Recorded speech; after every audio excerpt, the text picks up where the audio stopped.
So you purchased a Porterhouse. I think that's a great idea. One of my favorite cuts of meat. So on the long side you have the strip loin, and then on the shorter side you have the tenderloin. Both should be nice and fat, really, really delicious. This is 35 ounces. They've been dry aged 21 days. And we've cooked it in a bag to rare for you. There's a little bit of duck fat in the bag, some garlic, bay leaf, and thyme. And it should be right at rare for you. So by the time we heat it up again and get it nice, it'll be right at a medium rare. It'll be really beautiful. Start with scissors. Cut open your bag. We want to go onto a paper towel just to get any excess liquid off of the steak itself. So reach in there with your hand. Scrape off the bay leaf and thyme and garlic.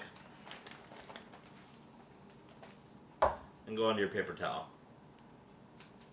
You can discard the thyme, the bay leaf, and the garlic and the duck fat. You don't need it anymore. It's already given it what we want.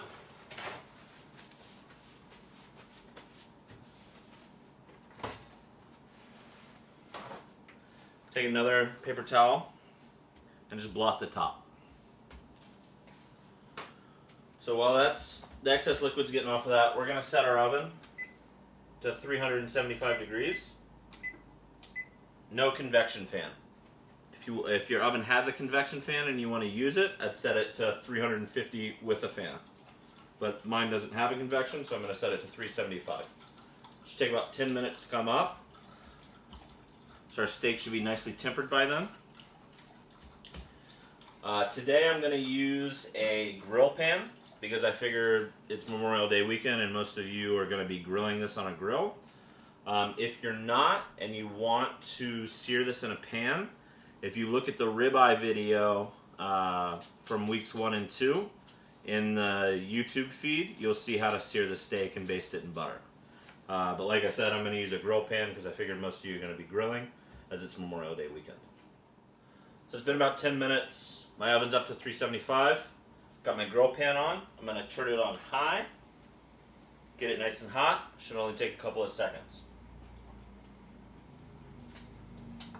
The steak itself has already been seasoned with salt and pepper before we put it in a bag and cooked it. So at this point, you don't need to season it with anything unless you really want to. I suggest after this is cooked and rested, you slice it, put it on a plate, and you use the finishing salt that's in your bag to season the rest of it. I can see that my pan's hot, so we're going to pick this thing up.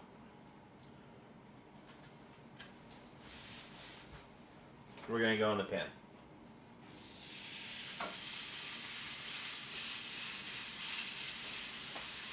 I'm going to grill it on both sides, and then I'm going to toss it in the oven for probably about 10 minutes, 10 to 12 to 15 minutes, somewhere in there, depending on the thickness and how the temperature of the meat when I went in the pan. Right now, the temperature of my meat, it's just like slightly chilled. So I would guess right now this would probably take about 10 to 12 minutes to get to a nice medium rare. Okay, so the steak's been grilled on both sides. I spent about 2 minutes on both sides putting marks on it. My oven's up to 375. And now I'm going to go into my oven. I'm going to turn my heat off here. And I'm going to flip it back to the other side since it's been cooking on this side for about 2 minutes. Before I go in the oven, I'm going to flip the steak. We just don't want it to be unevenly cooked on the sides, or on either side. And we're going to go into the oven. 375. I think this should probably take about 10 to 12 minutes in there.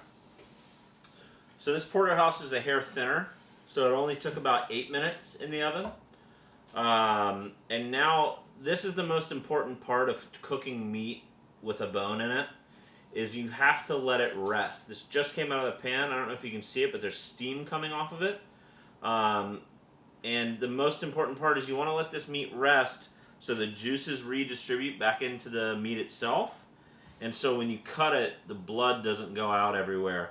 You're also, by letting it rest, you're letting the heat penetrate into the bone, so when you cut into it on the bone, it's not raw. So we're going to let this rest for 4 to 5 minutes. Okay, so our meat is rested for 5 minutes now. The steam's not coming back off of it. The juices are being reabsorbed into the meat, so we're going to go ahead and slice it. The best way, and I think the easiest way to slice it, is kind of stand it up. Take your knife and just slide down this bone here. Just go all the way down. Got our tenderloin off. And then just do the same thing on the other side. Just kind of angle your knife towards the bone, just so you don't lose any of this delicious meat. And you're just cutting that off. So we have the T-bone in the middle. We're going to place that in the middle of our plate. And then you just want to place the meat back where it was. So I'm going to slice on an angle our tenderloin. Looks really nice and medium rare, really beautiful. All the way down. Then we're going to pick this up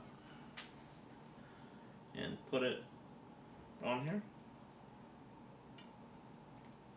Fan it out just a little bit. And then we're going to do the same thing with our strip.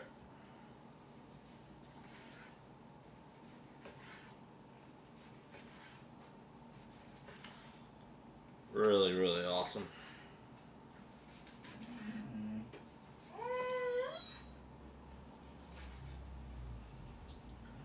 And then we're going to place this back in here. Just like this. Right in there. In your kit, you have a little bit of finishing salt that we're going to put on top. Sprinkle it all over the top of the steak. And then also in your kit, you're going to have a cup container with steak sauce in it. The steak sauce this week is a wild ramp and umeboshi steak sauce, and there's a little bit of lemon verbena, fresh lemon verbena from Full Belly Farm blended into it. I have a bottle of it, so we're just going to serve these two together. Enjoy it.